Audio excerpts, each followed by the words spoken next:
तो हेलो साथियों, नमस्कार। स्वागत है आपका आपके अपने चैनल सक्सेस जंक्शन एक कदम सफलता की ओर में। मेरा नाम है अतुल शुक्ला और हम लेकर के आ गए हैं आपके लिए एमपी टेट वर्ग 3 पात्रता परीक्षा 2024 पर्यावरण अध्ययन यानी कि ईवीएस की प्रैक्टिस सेट नंबर 12।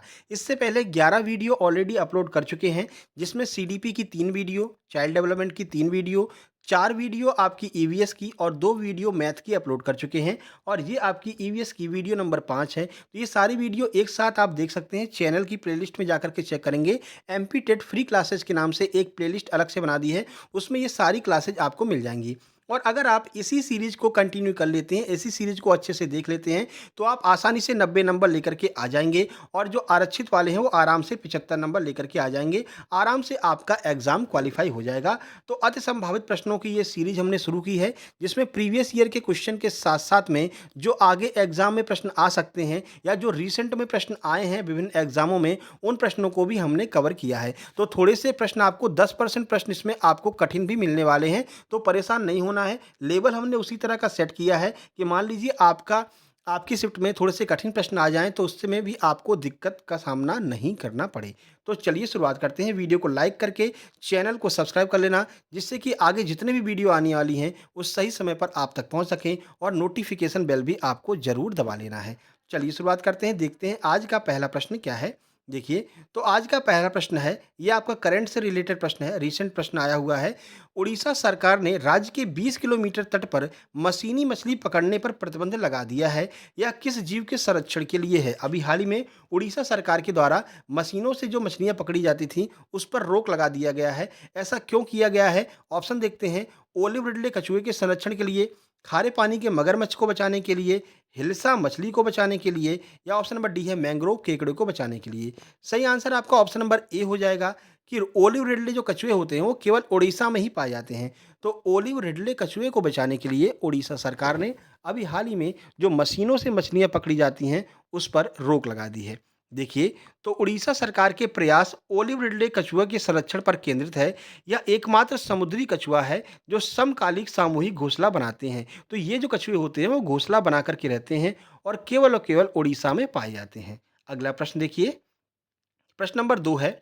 अभी कमेंट आया था कल वाली वीडियो में कि सर थोड़े से कठिन प्रश्न भी लेकर के आइए, ये तो बहुत सरल प्रश्न है। तो प्रीवियस ईयर आपका जो एग्जाम है, आपका एग्जाम पैटर्न ऐसा है वर्ग 3, यानी कि आप जो है कक्षा 5 तक के बच्चों को पढ़ाएंगे तो थोड़ा सा लो लेवल ही आपका क्वेश्चन आपके एग्जाम में आता है। लेकिन भाई अब आप लोगों ने कहा है तो हमने 4 से 5 प्रश्न ऐसे रखे हैं जो थोड़ा अच्छे लेवल के हैं, ठीक है, और आपके लिए महत्वपूर्ण भी हैं। अगर मान लीजिए कहीं आपके लिए आपकी ही शिफ्ट कठिन आ गई, आपका भाग्य ऐसा हुआ, तो ऐसे में ये प्रश्न आपको मदद करेंगे। तो ऐसे भी प्रश्नों को हम करते हुए चलेंगे, ठीक है। देखिए, तो नागजीरा वन्यजीव अभयारण्य कहाँ पर है? महाराष्ट्र में है, हिमाचल प्रदेश में, जम्मू कश्मीर में, या फिर नागालैंड में? आइए आंसर देखते हैं। प्रश्न का सही आंसर ऑप्शन नंबर ए है, महाराष्ट्र में है नागजीरा वन्यजीव अभयारण्य। ये भी अभी हाल ही में चर्चा में रहा था। आइए देख लेते हैं ये फेमस क्यों है। तो देखिए, नागजीरा वन्यजीव अभयारण्य महाराष्ट्र के भंडारा जिले में स्थित है। कहाँ पर? भंडारा जिले में स्थित है। यहाँ पर 6 पैर वाली मेढक, एक असामान्य टॉड, वृक्ष मेढक आदि मेढकों की प्रजातियां पाई जाती हैं। तो जो नागजीरा वन्यजीव अभयारण्य है वो मेढकों की प्रजातियों के लिए फेमस है। और ये कहाँ पर पाया जाता है? तो ये महाराष्ट्र जिले में स्थित है, मतलब महाराष्ट्र राज्य में स्थित है। अगला प्रश्न देखिए, प्रश्न नंबर 3 देखिए, पारिस्थितिकी स्थायी अर्थव्यवस्था है, यह नारा किससे संबंधित है? कौन से आंदोलन के दौरान यह नारा दिया गया था? पारिस्थितिकी स्थायी अर्थव्यवस्था है। चिपको आंदोलन, नर्मदा बचाओ आंदोलन, अपिक्को आंदोलन, या फिर इनमें से कोई नहीं? आइए आंसर देखिए। प्रश्न का सही आंसर ऑप्शन नंबर ए है, चिपको आंदोलन के द्वारा यह नारा दिया गया था। चलिए चिपको आंदोलन के बारे में कुछ इंपॉर्टेंट फैक्ट आपको बता दें। तो चिपको आंदोलन 1970 के दशक में उत्तराखंड और उत्तर प्रदेश के कुछ हिस्सों में शुरू हुआ था। किसने शुरू किया था? तो सुंदरलाल बहुगुणा के द्वारा इस आंदोलन की शुरुआत की गई थी। तो सुंदरलाल बहुगुणा को याद रखना है, ये जो है इस आंदोलन यानी चिपको आंदोलन से संबंधित है। अगला प्रश्न, प्रश्न नंबर 4 देखिए, निम्नलिखित में से कौन सा मानव निर्मित रामसर स्थल है? यानी कि जो मानवों के द्वारा बनाया गया, दो तरह के स्थल होते हैं, एक प्राकृतिक स्थल होता है, एक कृत्रिम या फिर मानव निर्मित होता है। तो आपसे पूछा कि मानव निर्मित जो रामसर स्थल है वो इनमें से कौन सा है? अष्टमुडी झील केरल, हरिके वेटलैंड पंजाब, रोपर वेटलैंड पंजाब, या फिर वेम्बनाड झील?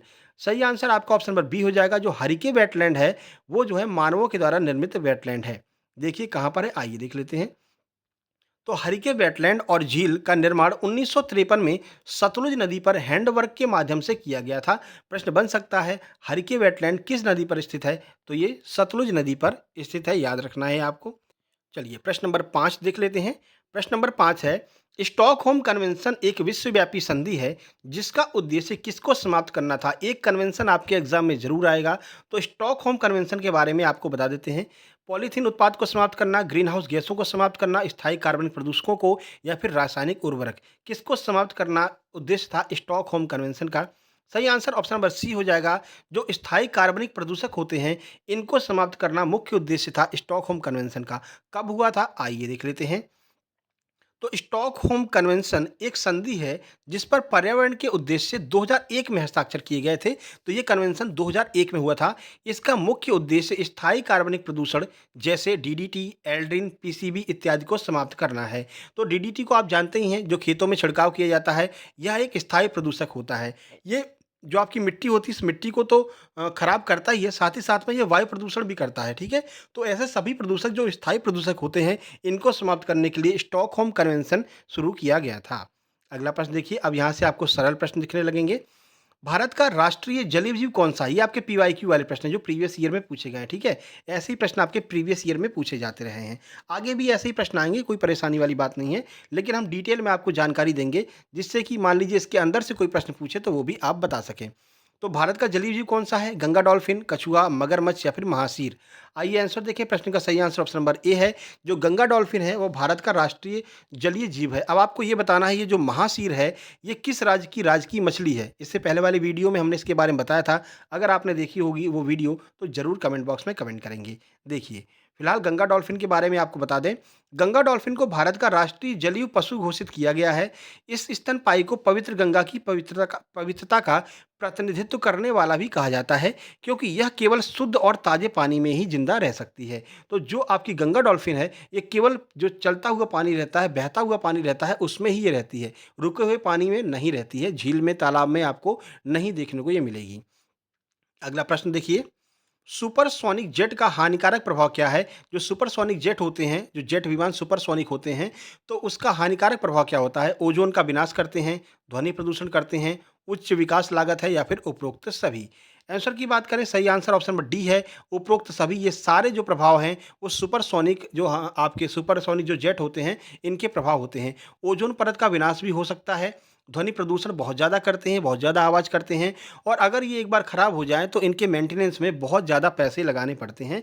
तो उपरोक्त सभी आंसर हो जाएगा। देखिए, तो सुपरसोनिक जेट के हानिकारक प्रभाव कौन-कौन से हैं? अत्यधिक शोर उत्पन्न होना, महंगी निर्माण सामग्री, ओजोन परत का विनाश, और विमान नाइट्रोजन डाइऑक्साइड का उत्सर्जन और कार्बन डाइऑक्साइड का बहुत ज़्यादा उत्सर्जन करते हैं। तो इससे जो आपका पर्यावरण है, जो वायुमंडल है, वो भी प्रदूषित होता है। अगला देखिए, निम्न में से कौन मीथेन उत्सर्जन का स्रोत है? कहाँ से मीथेन जो गैस है वो उत्पन्न होती है? ऑटोमोबाइल उद्योग से, वेटलैंड से, फॉर्म उद्योग से, या फिर सीमेंट उद्योग से? आंसर देखें, सही आंसर ऑप्शन नंबर बी है। जो मीथेन गैस है वो वेटलैंड से निकलती है। अब वेटलैंड कौन सी भूमि होती है? तो जो दलदली भूमि होती है, जो मतलब गीली भूमि होती है, वहाँ से ये मीथेन गैस निकलती है। देखिए, कुछ जानकारी आपको दें, तो वेटलैंड अर्थात ऐसी भूमि है जहाँ पर मीथेन का उत्सर्जन एक प्राकृतिक स्रोत, यानी कि ये जो वेटलैंड्स होती हैं, ये मीथेन उत्सर्जन का प्राकृतिक स्रोत होती हैं। वेटलैंड से मीथेन का उत्पादन एनारोबिक अपघटन की प्रक्रिया के माध्यम से होता है। तो प्रश्न बन सकता है कि जो वेटलैंड से गैस निकलती है, कौन सी प्रक्रिया के द्वारा निकलती है? तो एनारोबिक अपघटन प्रक्रिया के द्वारा मीथेन गैस निकलती है। ये मीथेन गैस जो है वो धान के खेतों में भी पाई जाती है। तो ये प्रश्न भी बन सकता है कि धान के खेतों में कौन सी गैस निकलती है? तो वहाँ से भी मीथेन गैस निकलती है, क्योंकि वहाँ पर भी दलदली भूमि होती है। अगला देखिए, डॉब्सन इकाई से क्या मापा जाता है? आइए ऑप्शन देखते हैं। ओजोन की सांद्रता, ऊष्मीय चालकता, भूमि की नमी, या फिर इनमें से कोई नहीं? आंसर की बात करें, सही आंसर आपका ऑप्शन नंबर ए हो जाएगा। ओजोन की सांद्रता को मापने की इकाई डॉब्सन होती है। यहाँ पर इसकी परिभाषा भी दी गई है। देखिए, डॉब्सन इकाई ओजोन सांद्रता को मापने के लिए उपयोग में लाई जाती है। अब होती क्या है तो देख लीजिए। डॉब्सन यूनिट ओजोन के अणुओं की संख्या है, जिसे 0 डिग्री सेल्सियस के तापमान पर एक वायुमंडलीय दबाव पर शुद्ध ओजोन की परत बनाने में मापा जाता है। यानी इतना टेम्परेचर होना चाहिए और इतना दबाव होना चाहिए, फिर उसको जब मापेंगे तो वो जो इकाई होगी वो एक डॉब्सन कहलाएगी। आगे बढ़ते हैं, अगला प्रश्न। निम्नलिखित में से कौन सा एक पादप हार्मोन है? दो तरह के हार्मोन होते हैं, एक तो पादप हार्मोन होता है, एक जंतु हार्मोन होता है। तो इनमें से आपसे पूछा गया कि कौन सा पादप हार्मोन है, कौन सा हार्मोन पौधों में पाया जाता है? देखिए इंसुलिन, साइटोकाइनिन, थायरॉक्सिन या फिर एस्ट्रोजन। क्या आप बता सकते हैं इसका सही आंसर क्या होगा? सही आंसर आपका ऑप्शन नंबर बी है, जो साइटोकाइनिन है ये पौधों में पाया जाता है। बाकी के जो हार्मोन है जैसे इंसुलिन है, इंसुलिन बीटा कोशिकाओं के द्वारा मानव में निर्मित होता है। थायरॉक्सिन थायराइड जो कोशिकाएं होती हैं, थायराइड जो ग्रंथियां होती हैं वहां से निकलता है। और एस्ट्रोजन जो है वो एक पुरुष गुणसूत्र वाला यहाँ पर हार्मोन होता है। तो ऑप्शन नंबर बी जो है वो आपका पादप हार्मोन हो जाएगा। तो साइटोकाइनिन एक पादप हार्मोन है।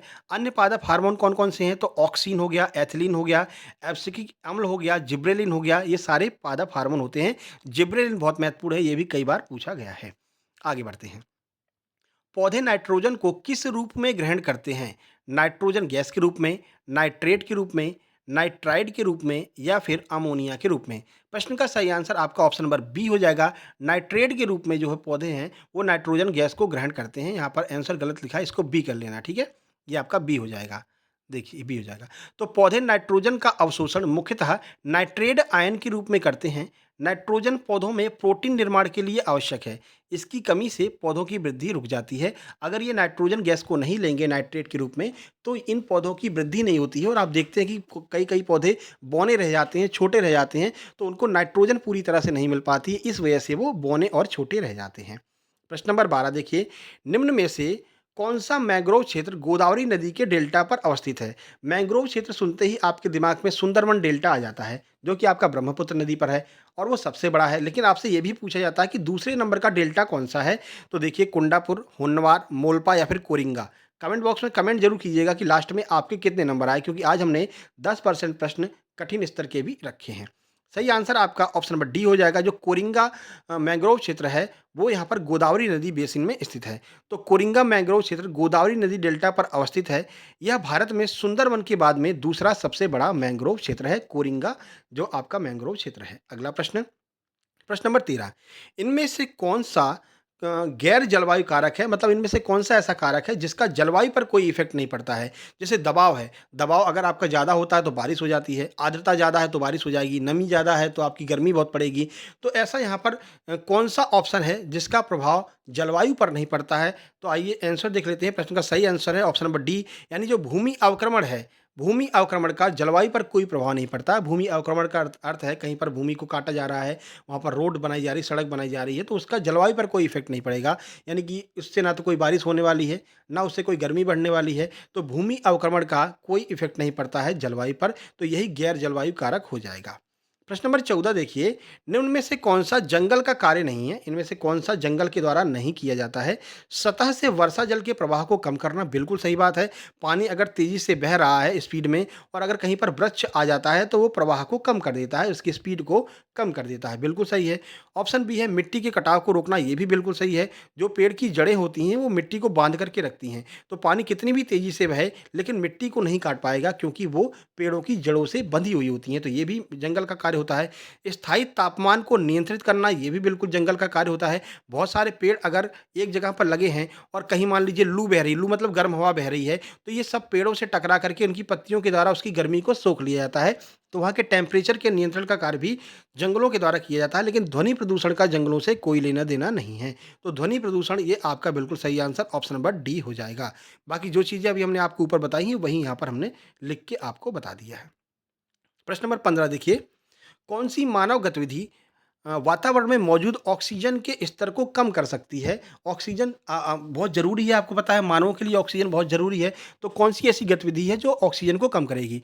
वनों की कटाई, अगला ऑप्शन देखते हैं पशु शिकार, खुदाई या फिर पानी की बर्बादी। सही आंसर ऑप्शन नंबर ए है। अगर आप वनों की कटाई करेंगे, आपको पता है प्रकाश संश्लेषण के द्वारा पौधे, देखिए पौधे प्रकाश संश्लेषण की क्रिया के द्वारा ऑक्सीजन का निर्माण करते हैं, जो मानव के द्वारा श्वास लेने में काम आती है। मगर पेड़ पौधों के कटाव से ऑक्सीजन निकलना बंद हो जाएगी और हमको श्वास लेने में दिक्कत होगी। तो ऑक्सीजन की कमी किसकी वजह से होगी? अगर पेड़ पौधे काटेंगे तो ऑक्सीजन की कमी हो जाएगी, और यही आपसे पूछा है कि ऑक्सीजन की कमी के लिए क्या जिम्मेदार है? तो वनों की कटाई ऑक्सीजन की कमी के लिए जिम्मेदार है। अगला प्रश्न 16 देखिए, वन, घास के मैदान और मरुस्थल ये किसका उदाहरण है? तो देखिए बायोम का, मानव निर्मित पारिस्थितिकी तंत्र का ऑप्शन नंबर सी जैव भौगोलिक क्षेत्र का या फिर कृत्रिम पारिस्थितिकी तंत्र का। तो कृत्रिम और मानव निर्मित ये दोनों शब्द आप जानते ही हैं, जो मानवों के द्वारा बनाया जाता है वो जो है कृत्रिम होता है। तो पेड़ पौधा मानवों ने तो बनाया नहीं है, मरुस्थल मानवों ने तो बनाया नहीं है, तो ये दो ऑप्शन तो आपको वैसे ही कट जाएंगे, कृत्रिम पारिस्थितिकी तंत्र और आपका मानव निर्मित पारिस्थितिकी तंत्र। प्रश्न का सही आंसर ऑप्शन नंबर ए हो जाएगा। जो बायोम होता है, देखिए बायोम के बारे में आपको बता दें, बायोम क्या होता है। तो देखिए, जैव क्षेत्र या जीवोम या फिर बायोम धरती या समुद्र के किसी ऐसे बड़े क्षेत्र को बोलते हैं जिसके सभी भागों में मौसम, भूगोल और निवासी जीवों की समानता होती है। तो ये तीनों जो हैं वो प्रकृति से संबंधित हैं। वन, घास के मैदान और मरुस्थल। ये वन, घास के मैदान और मरुस्थल ये आपको एक साथ भी देखने को मिल सकते हैं। यहाँ पर जीव जंतु जो होते हैं वो एक साथ भी आपको एक जैसे जीव जंतु देखने को मिल सकते हैं। तो यहीं पर यहाँ पर यही बताया गया है कि बायोम एक ऐसे क्षेत्र को कहते हैं जहाँ पर एक साथ में कई सारे जो आपके समानताएँ होती हैं। जैसे वन और घास के मैदान हैं, तो आपको घास हर जगह देखने को मिलेगी, वन में भी देखने को मिलेगी, घास के मैदानों में भी देखने को मिलेगी, मरुस्थल में भी देखने को मिलेगी। तो यही बताया गया है कि जो बायोम होते हैं वो एक जैसे स्थल होते हैं, जिनका मौसम, भूगोल ये सब कुछ एक समान होता है, उसे हम बायोम कहते हैं। प्रश्न नंबर 17 देखिए, गोल्डन ईगल के घोंसले को क्या कहा जाता है? कंडे का बिस्तर, गिलमत्स्य, काकाश्रय या फिर आयरी? आइए आंसर देखें, ये प्रीवियस ईयर पूछा गया है। सही आंसर ऑप्शन नंबर डी हो जाएगा, गोल्डन ईगल के घोंसले को आयरी कहते हैं। देखिए, तो गोल्डन ईगल के घोंसले को प्लेटफॉर्म या फिर आयरी कहा जाता है। गोल्डन ईगल के घोंसले के बारे में कुछ अन्य बातें देख लीजिए। तो गोल्डन ईगल के घोंसले का आकार गोल होता है और ये घोंसले पेड़ों पर पाए जाते हैं। चट्टानों पर बने घोंसले का आकार भी गोल हो सकता है। घोंसलों के नीचे की परत मोटी शाखाओं से बनी होती है और ऊपर की परत पतली और छोटी होती है। तो ये गोल्डन ईगल के घोंसले के बारे में कुछ महत्वपूर्ण जानकारी थी। अगला देखिए, अगला प्रश्न नंबर 18, इंटेक। इंटेक की स्थापना किस क्षेत्र में जागरूकता के लिए की गई थी? आइए इंटेक के बारे में आपको कुछ महत्वपूर्ण जानकारी दें। जल संरक्षण के लिए, पर्यावरण संरक्षण के लिए, सांस्कृतिक विरासत संरक्षण के लिए या फिर इनमें से कोई नहीं? सही आंसर ऑप्शन नंबर सी हो जाएगा, सांस्कृतिक विरासत के संरक्षण के लिए इंटेक की स्थापना की गई थी। देखिए, फुल फॉर्म पूछा जा सकता है इंटेक के बारे में। तो इंटेक का पूर्ण रूप होगा Indian national trust for art and culture heritage. ये इंटेक का फुल फॉर्म हो जाएगा। इसकी स्थापना लोगों के बीच सांस्कृतिक विरासत के संरक्षण एवं जागरूकता फैलाने के लिए की गई थी। क्योंकि आप लोग देखते हैं आजकल लोग किला पर जा रहे हैं, ताजमहल पर जा रहे हैं, कहीं पर जा रहे हैं तो अपना नाम लिख देते हैं, पत्थर पर लिख देते हैं। तो इसी के बारे में जागरूकता फैलाने के लिए इसकी स्थापना की गई थी कि भाई ऐसा मत कीजिए, ऐसा करने से जो हमारे स्थल हैं वो खराब हो जाते हैं, उनकी सुंदरता खराब हो जाती है। अगला प्रश्न नंबर 19 देख लीजिए। प्रश्न नंबर 19 है, भारतीय पुरातत्व सर्वेक्षण यानी कि एएसआई की स्थापना किस वर्ष की गई थी? सन 2000 में, 1984 में, 1869 में या फिर 1861 में? तो एएसआई की स्थापना कब की गई थी? सही आंसर ऑप्शन डी हो जाएगा, 1861 में इसकी स्थापना की गई थी। किसने की थी? आइए देख लेते हैं। तो इसकी स्थापना 1861 में अलेक्जेंडर कनिंघम के द्वारा की गई थी, जो इसके पहले महानिदेशक भी थे। तो पहले महानिदेशक कौन थे? Alexander Cunningham. एएसआई की स्थापना 1861 में अलेक्जेंडर कनिंघम ने की थी, जो इसके पहले महानिदेशक भी थे। 2 बार ये आपका पेस्ट हो गया है, कोई दिक्कत नहीं है। प्रश्न नंबर 20 की ओर चलते हैं। उचित स्वच्छता बनाए रखने के लिए निम्न में से कौन-सा महत्वपूर्ण कारक है? अगर आपको स्वच्छता बनाए रखना है, तो इनमें से कौन-सा महत्वपूर्ण कारक हो जाएगा? खुले में शौच करने से, अस्वच्छ जीवन शैली का पालन करने से, खुले में शौच की प्रथा को समाप्त करके या फिर अनुचित स्वच्छता का पालन करके? सही आंसर ऑप्शन नंबर सी हो जाएगा। अगर आप खुले में शौच करने जाएँगे, तो उससे बहुत ज़्यादा जो है आपके स्वास्थ्य को भी हानिकारक होता है और आपका जो प्रदूषण है वो भी चारों तरफ फैलता है। तो यही पूछा गया है कि कौन-सा सबसे महत्वपूर्ण कारक है, अगर आप स्वस्थ रहना चाहते हैं, उचित स्वच्छता बनाए रखने के लिए, तो खुले में जो शौच की प्रथा है, इसको समाप्त कर देना चाहिए, ओडीएफ फ्री घोषित कर देना चाहिए, तभी आप जो है स्वस्थ रह सकते हैं। आइए कुछ करंट अफेयर के प्रश्न देख लेते हैं। देखिए, तो सबसे पहले सिक्किम को भारत का पहला खुले में शौच मुक्त राज्य घोषित किया गया था। ओडीएफ फ्री स्टेट पहला कौन सा है? सिक्किम है। 27 मई 2016 को सिक्किम को खुले में शौच से मुक्त घोषित किया गया। 2 अक्टूबर 2019 को भारत के 36 राज्यों और केंद्र शासित प्रदेशों के सभी गांवों को खुले में शौच मुक्त यानी कि ओडीएफ फ्री घोषित किया गया था। अभी आपके गांव में अगर किसी के यहाँ पर मान लीजिए शौचालय नहीं है, तो आप अगर सरपंच के पास में जाएंगे तो वो आपको पैसा प्रोवाइड कराएंगे कि आप अपने घर पर शौचालय बनवा लीजिए। ओडीएफ फ्री घोषित करना जो है वो उनका मुख्य लक्ष्य, मुख्य उद्देश्य रखा गया है। अब देखिए कुछ साइंस एंड टेक्नोलॉजी से प्रश्न देख लेते हैं। एरियल 1 निम्नलिखित में से किस देश का पहला सैटेलाइट उपग्रह था? रूस का, अमेरिका का, भारत का या फिर चीन का? सही आंसर आपका ऑप्शन नंबर ए हो जाएगा। जो रूस का पहला जो एरियल 1 जो है वो रूस का पहला, रूस का नहीं होगा, मेरे हिसाब से ये अमेरिका का ही होगा। ठीक है, अमेरिका का बिल्कुल सही आंसर, ऑप्शन नंबर बी यहाँ पर रखिए। अमेरिका का पहला उपग्रह था ये। ठीक है, अमेरिका का। तो एरियल 1 अमेरिका का था। अब चलिए अंतरिक्ष एजेंसियों के नाम देख लेते हैं, क्योंकि एक अंतरिक्ष एजेंसी का नाम आपके एग्जाम में ज़रूर पूछा जाएगा। तो रूस की अंतरिक्ष एजेंसी का नाम कॉस्मोस है, अमेरिका की अंतरिक्ष एजेंसी का नाम नासा है, भारत की अंतरिक्ष एजेंसी का नाम इसरो है और यूरोप की अंतरिक्ष एजेंसी का नाम ईएसए है। प्रीवियस जो आपका एग्जाम हुआ था उसमें यूरोप की अंतरिक्ष एजेंसी और भारत की अंतरिक्ष एजेंसी से काफ़ी सारे प्रश्न आए थे, तो दोनों को आपको याद रखना है और 2 एक्स्ट्रा हमने आपको बता दी है। अगला देखिए प्रश्न नंबर 22, भारत के समुद्रयान मिशन में उपयोग में आने वाली पनडुब्बी का क्या नाम है? ये आपका करंट का प्रश्न है। जो भारत का समुद्रयान मिशन चला है इसमें जो पनडुब्बी यूज में लाई जा रही है, क्या नाम है उसका? आईएनएस तलवार, मत्स्य 6000, समुद्रयान 2024 या फिर आईएनएस खुखरी। आंसर की बात करें, सही आंसर आपका ऑप्शन नंबर बी हो जाएगा। मत्स्य 6000 इस पनडुब्बी का नाम रखा गया है। देखिए, तो भारत का समुद्रयान मिशन गहरे समुद्र की खोज के लिए भारत का पहला मानव युक्त मिशन है। इस मिशन का मकसद मत्स्य 6000 नाम की पनडुब्बी में 3 लोगों को समुद्र तल से 6000 मीटर नीचे भेजना है, यानी 6 किलोमीटर समुद्र तल से ये लोग जाएंगे इस पनडुब्बी में बैठ करके। मत्स्य 6000 नाम की यह पनडुब्बी है। रिसेंट प्रश्न है, करंट का प्रश्न है, ये आपके एग्जाम में पक्का आएगा, स्टार मार्क जरूर कर लीजिएगा। अगला देखिए, ओपेक में कुल कितने सदस्य देश हैं? तो 16, 14, 11 या फिर 15। सही आंसर ऑप्शन नंबर डी हो जाएगा। कुल 15 सदस्य देश वर्तमान में ओपेक में हैं। अब ये ओपेक की स्थापना कहाँ पर की गई, कब की गई, किसके लिए है, आइए देख लेते हैं। तो ये पेट्रोलियम निर्यातकों का एक संगठन है। तो पेट्रोलियम निर्यातक देशों का संगठन ओपेक में फिलहाल 15 सदस्य हैं। कौन कौन से हैं देख लेते हैं। वैसे आपसे पूछा नहीं जाएगा कितने कौन कौन से सदस्य हैं, कितने सदस्य हैं, कब स्थापना की गई थी, यह पूछा जा सकता है। Algeria, Angola, Congo, Ecuador, Equatorial Guinea, Gabon, Iraq, Iran, Kuwait, Libya, Nigeria, Qatar, Saudi Arabia, संयुक्त अरब अमीरात और वेनेजुएला। ये सभी 15 जो आपके देश हैं वो ओपेक के अंदर आते हैं। स्थापना कब की गई? तो 14 सितंबर 1960 को इसकी स्थापना हुई थी। कहाँ पर हुई थी? बगदाद, इराक में इसकी स्थापना हुई थी। ये सारे फैक्ट आपको याद रखने हैं। प्रश्न नंबर 24 देखिए, निम्नलिखित में किस प्रकार के प्रदूषण का भूमंडलीय उष्मीकरण ग्लोबल वार्मिंग पर सीधा प्रभाव नहीं पड़ता है? यानी कि ऐसा कौन सा आपका प्रदूषण है जिसका ग्लोबल वार्मिंग पर इफेक्ट नहीं पड़ता है? वायु प्रदूषण, भूमि प्रदूषण, नंबर सी जल प्रदूषण, नंबर डी ध्वनि प्रदूषण। सही आंसर ऑप्शन नंबर डी हो जाएगा। ध्वनि प्रदूषण का ग्लोबल वार्मिंग पर कोई इफेक्ट नहीं पड़ता है। ग्लोबल वार्मिंग क्या है देख लीजिए। तो ग्लोबल वार्मिंग एक ऐसी प्रक्रिया है जिसके तहत पृथ्वी से परावर्तित होने वाली गर्मी पृथ्वी पर ही रह जाती है। इस प्रक्रिया में वायु प्रदूषण, भूमि प्रदूषण, जल प्रदूषण मुख्य भूमिका निभाते हैं, लेकिन ध्वनि प्रदूषण का इससे कोई लेना देना नहीं है। ध्वनि प्रदूषण का ग्लोबल वार्मिंग में कोई योगदान नहीं होता है। प्रश्न नंबर 25 जो कि आपका आखिरी प्रश्न होगा, कमेंट बॉक्स में कमेंट करना रहेगा आपको कि 25 में से आपके कितने नंबर आए। देखिए, तो समूह परिचर्चा की सीमाएं क्या हैं? जो ग्रुप डिस्कशन होता है उसकी सीमाएं क्या हैं? यह अचानक होता है, इसमें काफ़ी समय लगता है, चर्चा की कठिनतम रूपों के लिए योजना बनाने की आवश्यकता नहीं है, काफ़ी आसान है इसलिए पूरी तैयारी की आवश्यकता नहीं है। दो तो आपको नेगेटिव दिए हैं तो ये दोनों गलत हो जाएंगे। भाई कैसा भी ग्रुप डिस्कशन हो आपको तैयारी करके जाना ही पड़ेगा। और ऊपर के ऑप्शन देखते हैं, यह अचानक होता है, ऐसा बिल्कुल भी नहीं है, अचानक नहीं होता है। पहले से बताया जाता है कि भाई आपका जो है ग्रुप डिस्कशन इस डेट को इस दिन पर होना है और इतना समय लगेगा, और ग्रुप डिस्कशन में काफ़ी समय लगता है। यही आपका आंसर होगा। ऑप्शन नंबर बी आपका बिल्कुल सही आंसर हो जाएगा।